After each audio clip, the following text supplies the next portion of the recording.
ওই তো আমি সবসময় মুরিদদের দোয়া দেই, এবার মুরিদদের কাছে দোয়া চাইতে গেছিলাম, তাই দোয়াটা কাজে লাগে নাই। ওই যে আসতিছে 143 আসনের এ গ্রেডের হুজুর। আসসালামু আলাইকুম হুজুর, কেমন আছেন? ওয়ালাইকুম আসসালাম, আলহামদুলিল্লাহ ভালো আছি। হুজুর তাহলে তো সরকার হয়েই গেলেন। ওই একটুর জন্য। হ, 300 আসনের মধ্যে একটা আসন পাইছেন।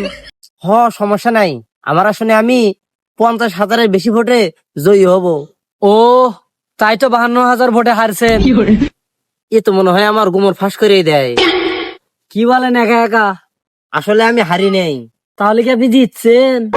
ওই তো আমি সবসময় মুরিদদের দোয়া দেই, এবার মুরিদদের কাছে দোয়া চাইতে গেছিলাম, তাই দোয়াটা কাজে লাগে নাই। হ, ধরবেই তো। 11 দলকে আপনি যে বের করে দিছেন। হ, এইবার বুঝছো, কারণ আমরা তো ইসলাম প্রতিষ্ঠা করব। হ, আপনি ভোটে পাস করতে পারেন না, আর মুরিদরা জাহাজে করে জান্নাতে নিয়ে যাবেন।